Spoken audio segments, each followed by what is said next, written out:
See Boyer here working on the 56. Boy, he got a really good jump there.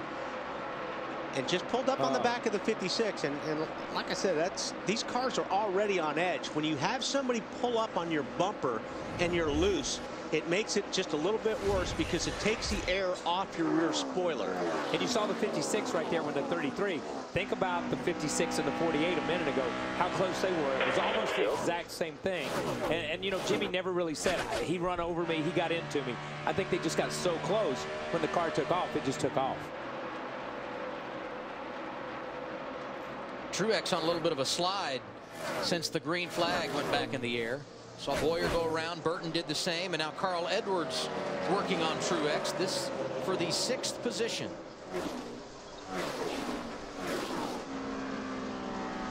More on Truex with Ralph. Well, they've been working on the air pressures on that 56. So right now, the technical term is squishy.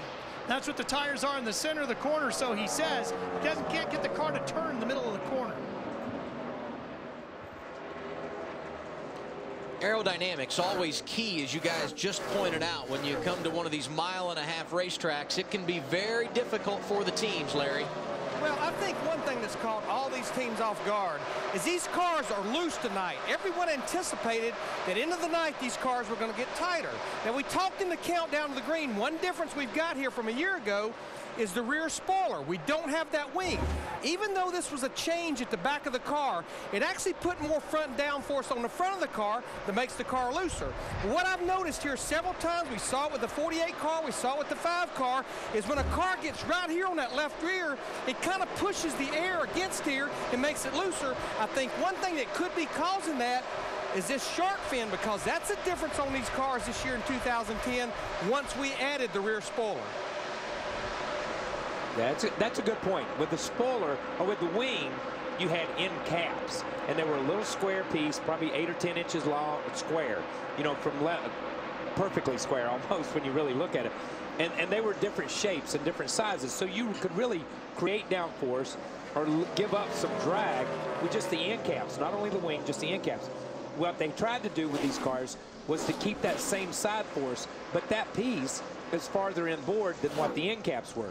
And it could be that it's just packing up in that space there, and as the air packs up in that space, it takes these things around. Remember, these guys talked about it earlier in the pre-race, where this is just a round racetrack, so you're constantly turning. So if your car's loose, it's loose a long time.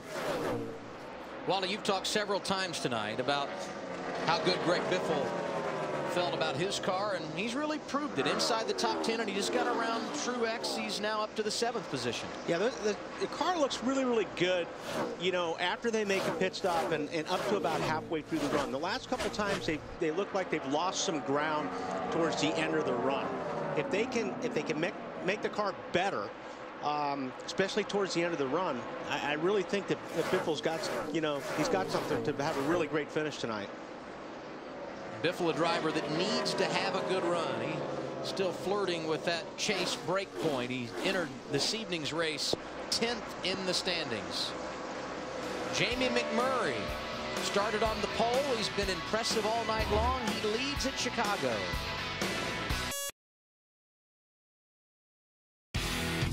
NASCAR Sprint Cup racing from Chicago is brought to you by the Home Depot, proud sponsor of Joey Logano and the number 20 team.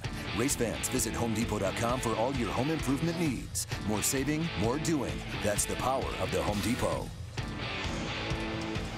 Jamie McMurray continues to lead as the sun goes down in Chicago. No big changes inside the top 10. And right outside the top 10, Juan Pablo Montoya, a driver who has dealt with his fair share of issues this evening. Picking up a vibration in the right rear. I think we got a loose tire. Yeah, it's loose. Absolutely, 100%.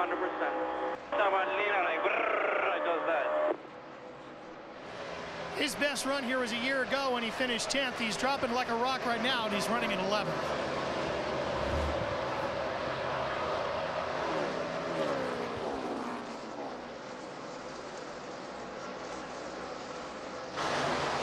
There we go. When you look at Denny Hamlin back there in the 11 car, they have made change after change after change tonight. He started 17.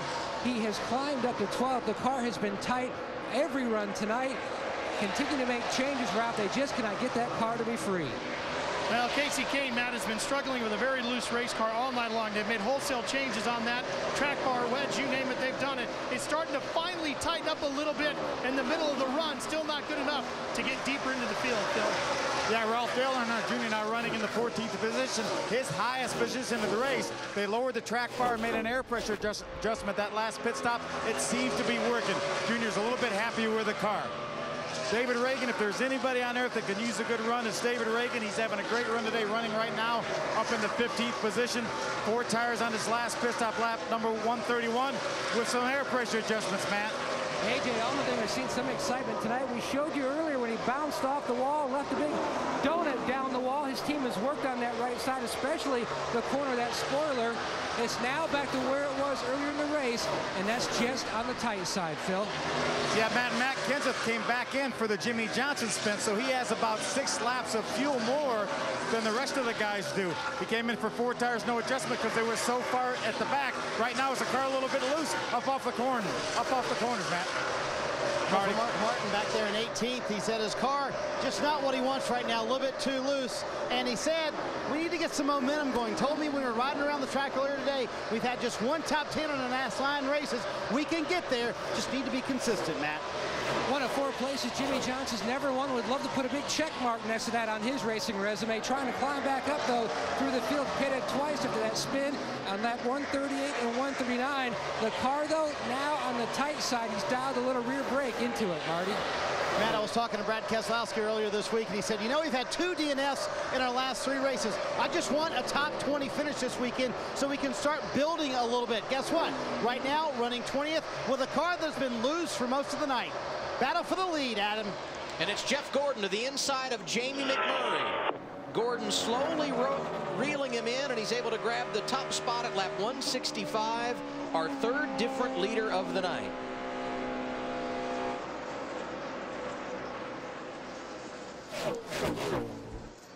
More on McMurray, now running 2nd with Matt Yocum.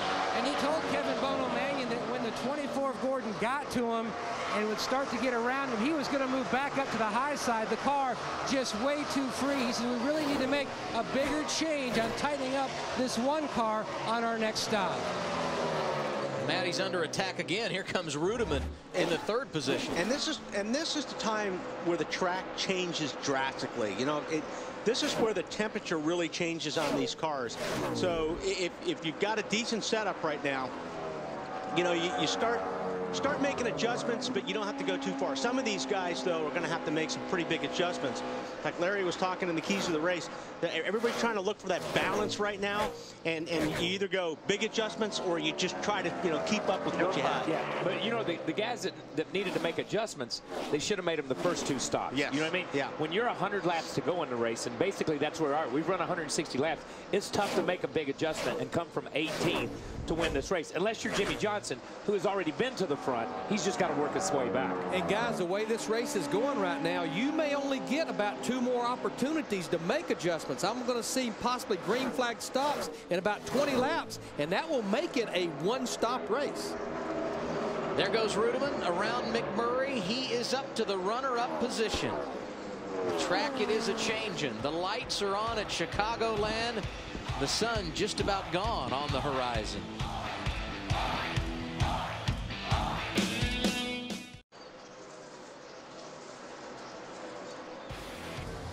Jeff Gordon leading David Rudeman by 1.3 seconds at Chicago. 173 of 267 laps complete here this evening. And while Gordon is looking very good on track, it has been no picnic for his teammate. Jimmy Johnson had the spin through the grass, and he's been on pit road again after this.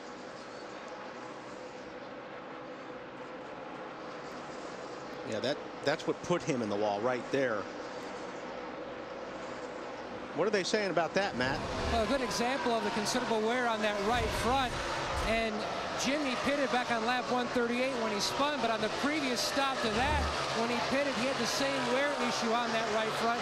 Remember, Jimmy's been fighting tight much of the night and just wearing out that right front. And he was 19th when he popped the wall and had to make the pit stop, Matt. He's now scored 2 laps down in the 33rd position. that can't be a wear issue. Yeah. He just put those tires on. I mean, that's a tire issue.